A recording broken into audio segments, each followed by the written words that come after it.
Hi, Rashima, and welcome to the About Her Show. This Hi, show is Sangeeta.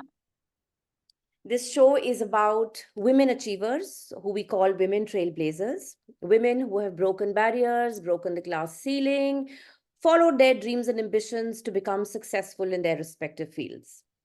The idea is, of course, first to give them a platform to talk about their journey, their work, ups and downs, challenges, and all of that.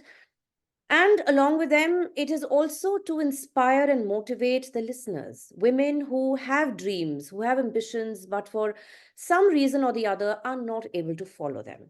So we want them to, break out of whatever is holding them back and realize their dreams. And eventually, we want to build a community of women who are there to support, guide, mentor, help each other, be there for each other. So welcome to the show. Thank you so much, Sangeeta. It's a privilege and a pleasure to be on your show. I've watched several episodes of it, Okay. and I find it tremendously inspiring. So, thank you so much for inviting me. You're more than welcome. All right. So, just to set the ball rolling, a little bit about your early childhood, any of the memories which you think have kind of left an imprint on you and which guided you and helped you to become the kind of person that you are today. Right. I think childhood is important in, the journey of every individual. I think it really plays a tremendously pivotal role, and those are our formative years. Yes. And it was pretty much the same for me. In fact, my love for books started there. Okay. And I remember that because my parents are voracious readers, both of them. I Mm-hmm. come from a family of writers. My grandfather was, in fact, a famed writer. He used to write about, his topic was political science, so very different from what I do, but a writer nevertheless, and, a very respected academician as well. Mm-hmm. So I think my love for books and that thirst for reading and, for discovering new things started early on. And then the school that I went to was, I think, very futuristic in a time that people were mostly focused on academics, Mm-hmm. but the school that I went to, our teachers taught us to follow our dreams and to indulge our passions. So very early on, we had a lot of focus on co-curriculars, and our teachers could discover what we were good at. So if someone was good at sports, that would be discovered early on. So in my case, it was my writing. It all started with this creative writing competition, and it was an inter-school competition.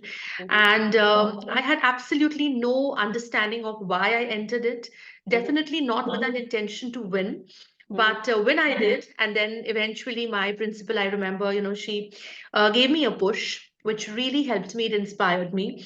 And here we are today. So, yeah, I mean, from the point of view of books, writing, and, everything to do with that, I think it started very early on in my formative years. Yeah, I can see that. So, always want to be a writer, an author? Yes, yes. I started writing when I was 7, Mm-hmm. and I would go to this bookstore in Delhi, Midland bookstore in Yeah. Aurobindo Market. Yeah. And it was a thing to do. I mean, that was the way, because we didn't have so many other forms of entertainment that children do. So for us, books was always something that we loved. I mean, our books were our treasures.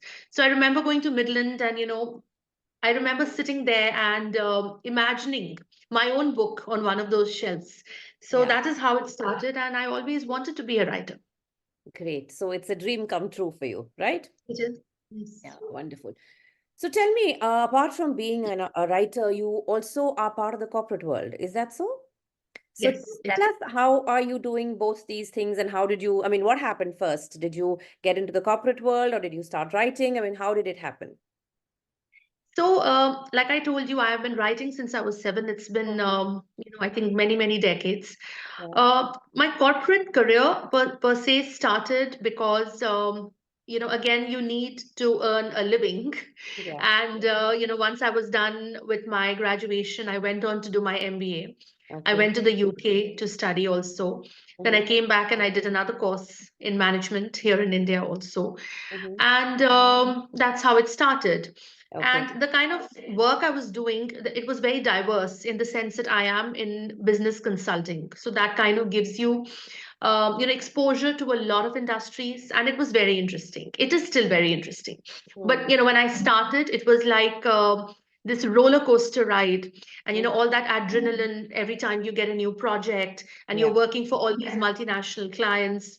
And it had its own thrill, its own rush, which I think the thing is that it kept me very busy. It took over my life. So for quite a few years, I had to give up on everything else, including my writing.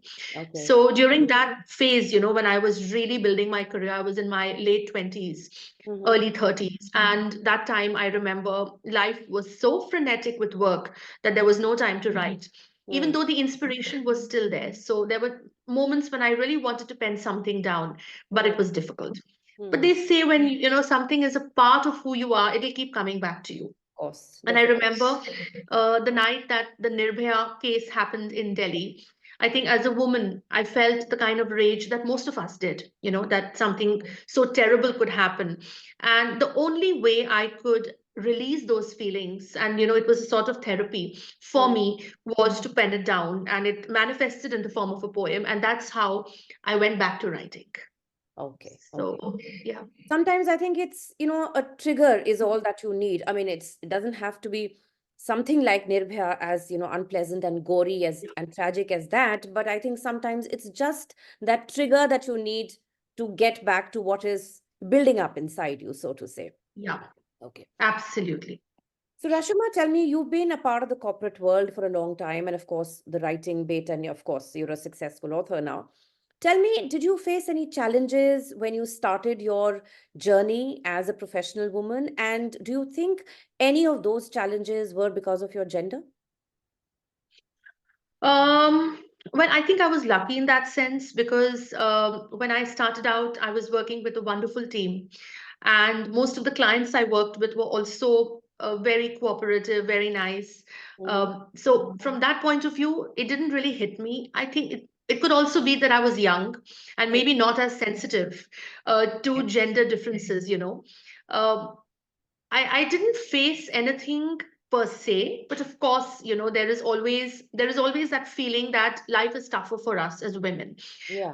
After we have children, particularly, it becomes more difficult to juggle everything. Mm-hmm. So circumstances, yes, they always posed a challenge. The people I worked with were nice throughout.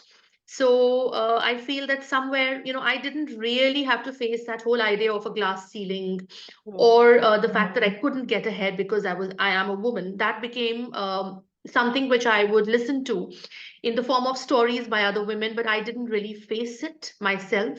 So Okay. yes, I think I was incredibly lucky in that sense. Extremely fortunate, because otherwise, corporate world is a place where there is, it may not be apparent, but it is there.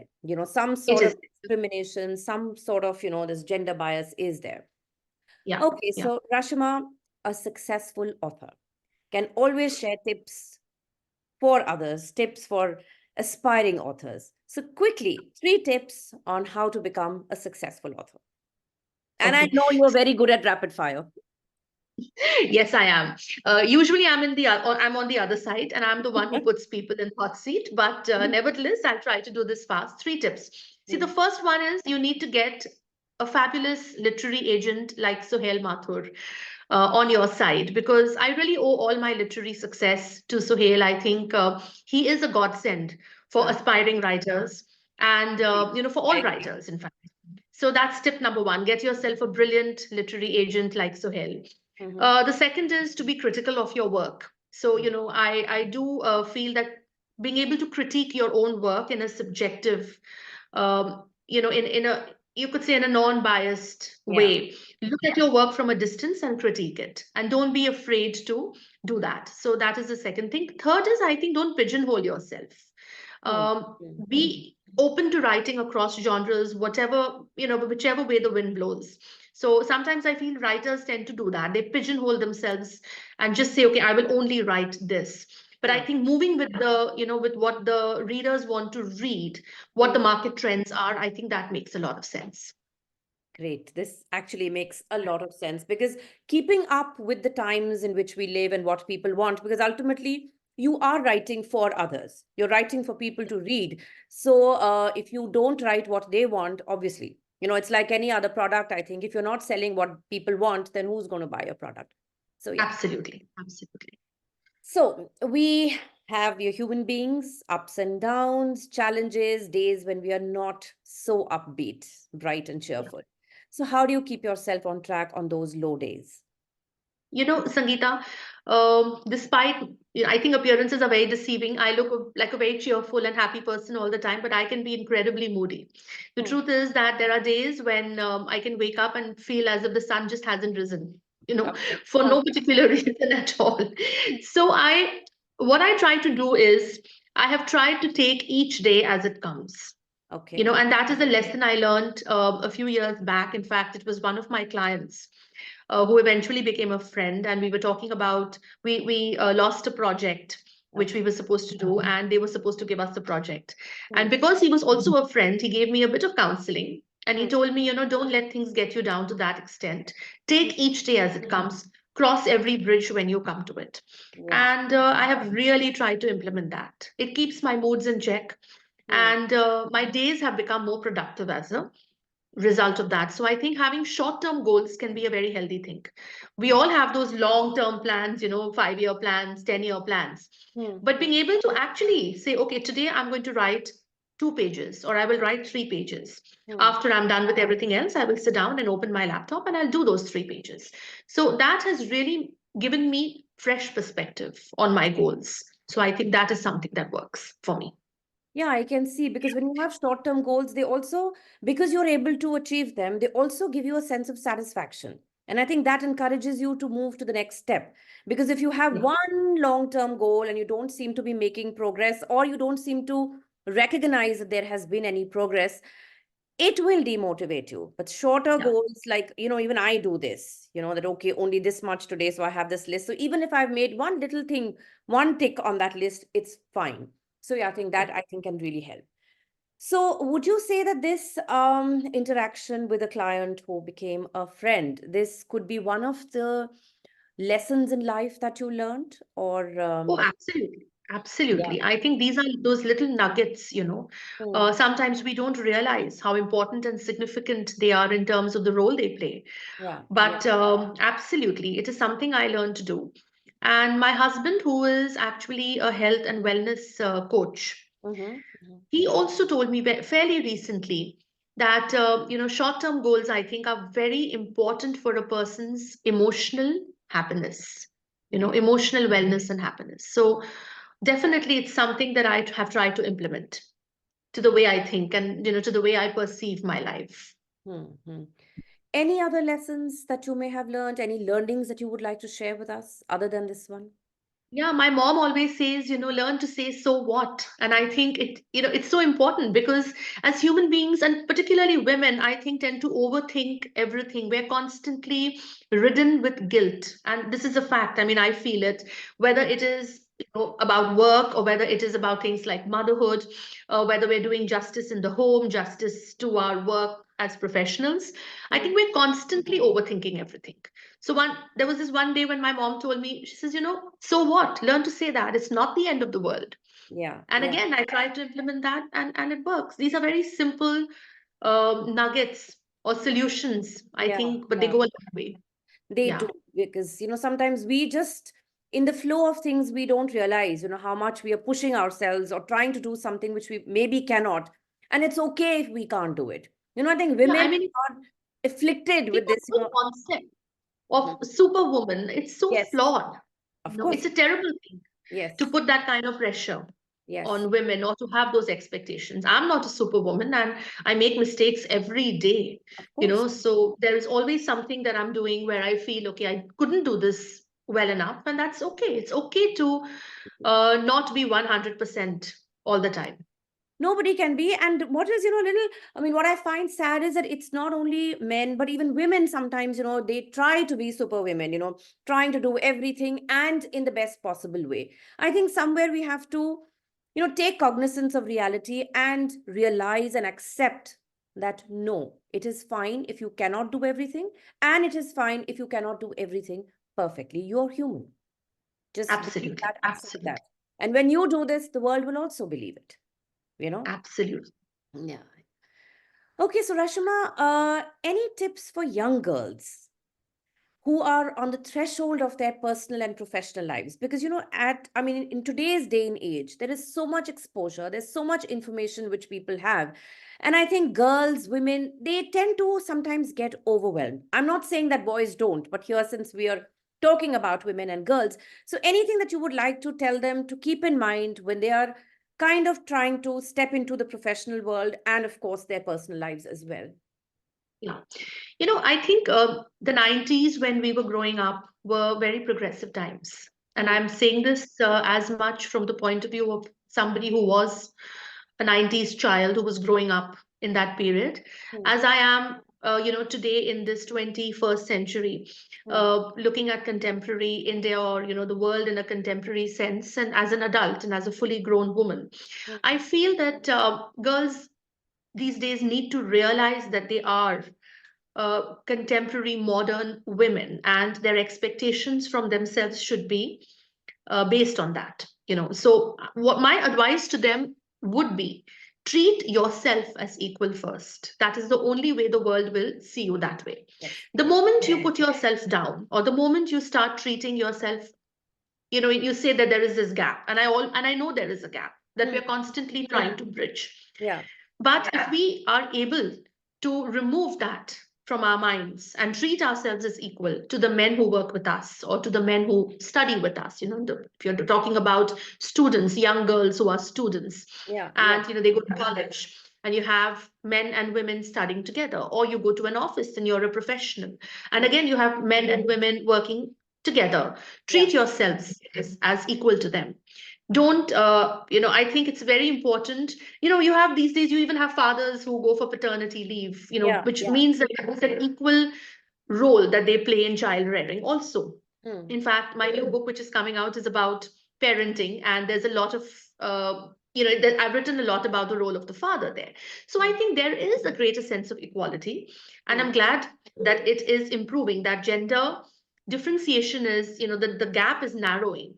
But there Hmm. are a lot of things which are pulling us back also. Hmm. So regression is something which we have to avoid at all costs. Yes. Progress is the solution to all this, and I think at the end of the day, women and girls have to realize that we are equal, and we need to be treated as that, and the world will treat us as equal only if we treat ourselves that I way. agree. I agree. Like they say, charity begins at home. So, first of Yeah, all, treat yourself the way you want the world to treat you. So, if you yeah. kind of undermine yourself, or you don't think you are as, important or as equal to the other gender, then obviously they will also treat you like that. Yeah, So, I mean, you have stand up to, for yourselves, just yeah, stand up for yourselves, speak your minds, don't constantly either hesitate or, feel that need to apologize for your choices. Don't do that. Don't apologize. and I think parents can play a significant role in this, because the girl child, right from the very beginning, if you tell her to keep quiet or to take all these things, she will get into that mold. But if from the very beginning she is taught that, yes, you can stand up for yourself and you can speak for yourself, that I think will go a long way in helping girls cope with all this. Ab- Absolutely. So, Rashima, somebody who has made a name in the sense that you wanted to be a writer, so you became a writer, and of course, you're a published author about to come out with your third book. So successful in your journey, whether as a corporate professional or as a writer. So tell me, we've made a lot of progress, and the world is more accepting of women who are realizing their dreams and ambitions. But on a regular basis, how does the world take to women who are successful? And here I'm talking about the reaction from both men and women.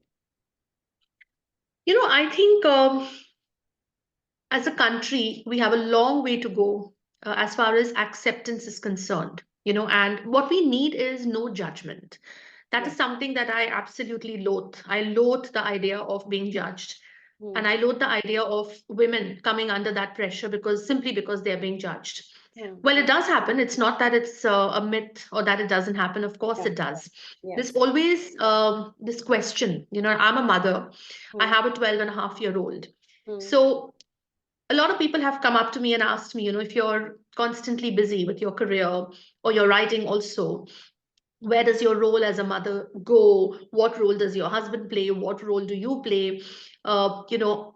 Those kind of questions, I think, because this is something which is so personal and so Yeah. private. and every woman's journey is different and is unique. So Mm. I think acceptance is definitely something where we as a society, we have a long way to go. We're not, India as a country is not at this point, at this juncture, is not comfortable around very successful women. And the Mm. whole idea of a glass ceiling in the corporate world is, it's a true thing. I mean, it's not, again, it's not a myth. Yeah, How many, there are very few extremely senior level country managers or senior level on the board of directors of multinational companies. It's basically all men, even today. even today. It's very rare to see a woman there. Now, we may say that, we have a lot of women pilots, we have a lot of women who are now in unconventional professions also, which Mm. was not the case earlier. But I feel overall, as a society, we have a long way to go. And the corporate sector is a glaring example of that. We need a lot more progress there. As an author, I think there is growing equality. I don't think male authors have it better than female authors. I think the writing profession, in that sense, the literary profession is better. Mm. So, but the corporate sector, I think, has a long way to go with that. Definitely. I think any working woman is always judged, whether it's your home or it's your child or it's your, family, whatever role you have to play, they will always kind of, add that pinch of salt that, yes, you're a successful career woman, but Yeah. what about this, which they will never ask of a man who will never be judged for this. So, yeah. Absolutely. So I'm constantly being told that, oh, your husband supports you. How wonderful, how wonderful. And then I think, well, I have supported his career Yeah, choices too. absolutely. For the last 17 years that we've been married. So, but nobody comes up to me and compliments me on being a supportive wife. So I think No, that is something which is taken for granted, that women absolutely. are supposed to support Yeah. men. But when men do it, it just becomes this wonderful thing that needs to be praised and applauded all the time. All the time, all the time. True, true, true.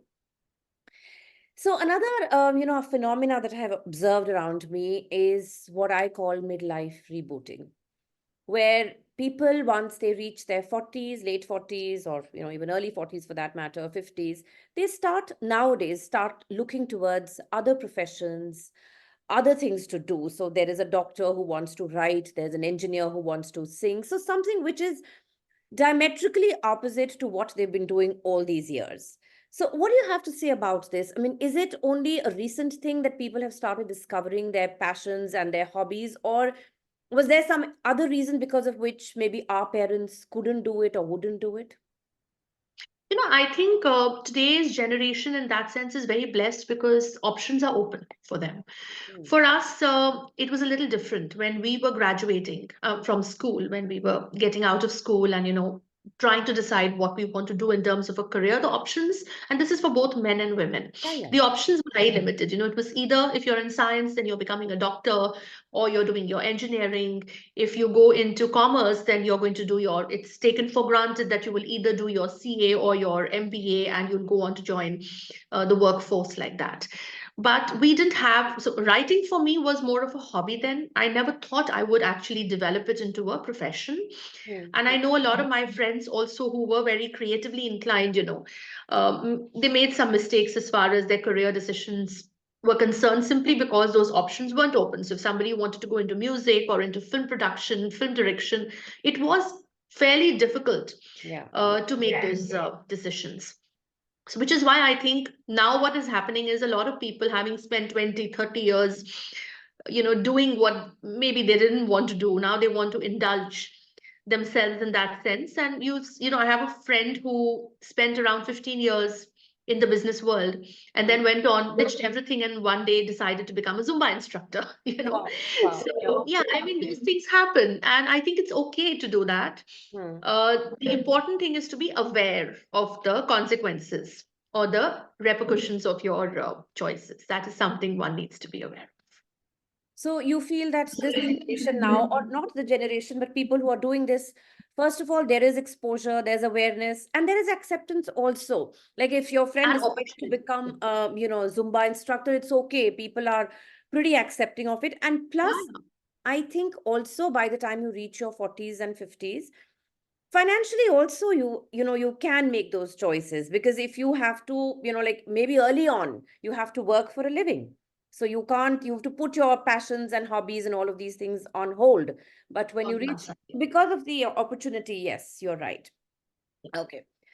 So you're a mother, you are a writer, you are a corporate professional, wife, and for the host of other roles which every woman has to play. So, how do you juggle these different balls, or do you struggle to juggle? Sangeeta, I don't even know how I do it. I mean, every day is different, in my calendar. I think, like I told you, I try to make a list in the morning and say, okay, these are the things I have to accomplish. And by the end of the day, if there are things which are left unaccomplished, I say, so what? And I Okay. carry on to the next day. How do I juggle? I think nobody can have it all, Hmm. and let's be very honest, the pressure is more on women. Okay. So at the end of the day, I feel if I need to write Hmm. for an hour every day, then I need to do that. And something else needs to take a back seat then, whether it's my social life or a coffee with a friend or time out for myself. Because now I've started looking at writing as something that is for me. It's not a job. Hmm. Hmm. It is what I need for my own soul Hmm. and to keep myself happy. Yeah, So if you love what you do, I think it doesn't matter, because even if you're giving up something else, it it's okay. doesn't feel like a sacrifice at the end of the day. So yeah, there's no juggling really. I mean, all those balls in the air which we are Yeah. trying to catch constantly, I think so many of them fall apart. So it's okay. So you feel it's okay if few of them fall on the way. I mean, maybe you catch the ones which are more important to you. You decide which ones are important. You catch those, and some of them, if they fall, by the side, it's okay. It's Yeah. perfectly okay. Yeah. No.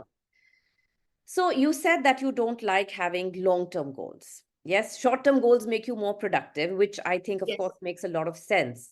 But despite that, where do you see yourself 10 years from now? I have no idea. Hopefully traveling a lot. Okay. I love traveling. Hmm. And my son, my husband, me, my parents, we all love this. It's the happy thing for us. Hmm. It's what gives us immense happiness. So hopefully in 10 years, I'll be able to take 4 holidays a year.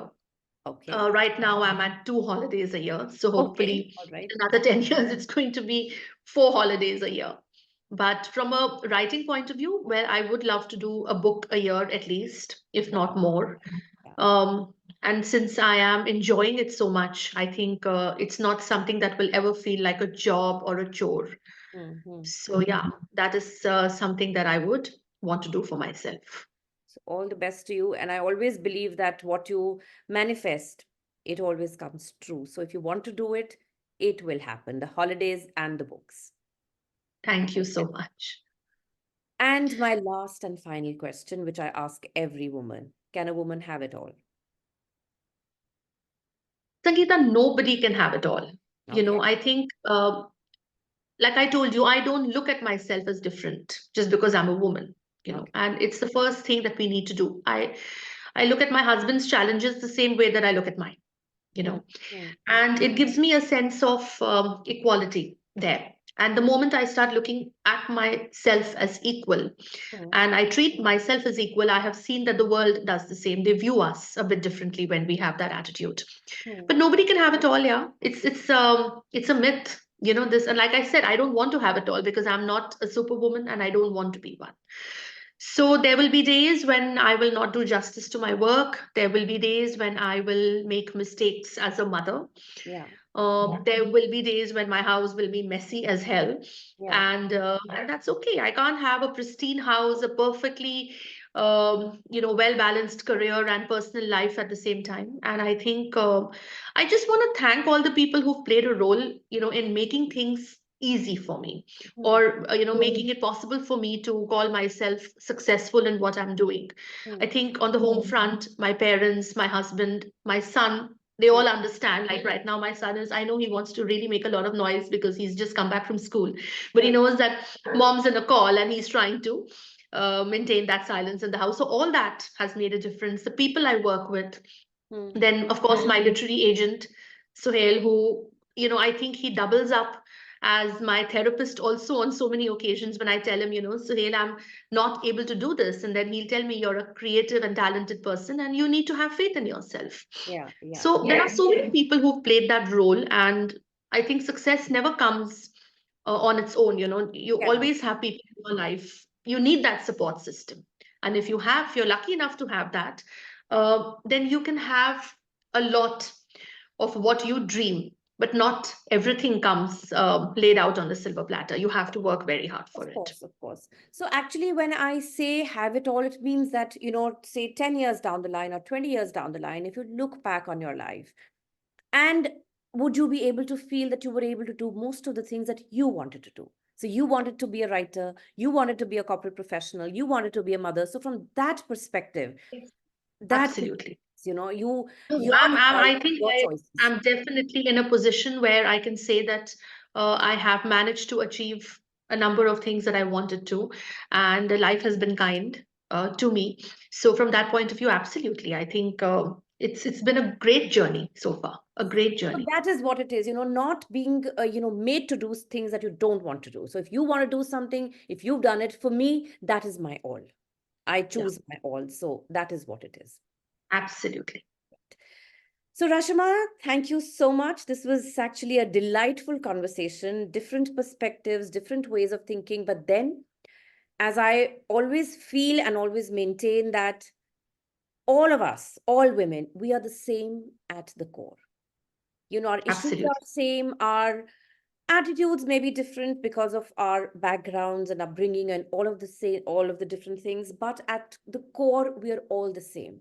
And this keeps getting reiterated the more women I speak with, the more women I interact with. So thank you so I much. just have one message for the men, because I think Yes. it's really important to, so, if you're a married man, Yeah. I think it's very important for you to understand the challenges that your wife is facing. Mm. I am very lucky that I have a very supportive and understanding husband. I know that that's not something that all women have. So this Absolutely. is just a message that I want to send to all the men out there who are watching this, Hmm. that try and step into the shoes Yeah. of the women in your life, Hmm. and understand that there is a gap that has existed for centuries, Yes. which we are trying to bridge.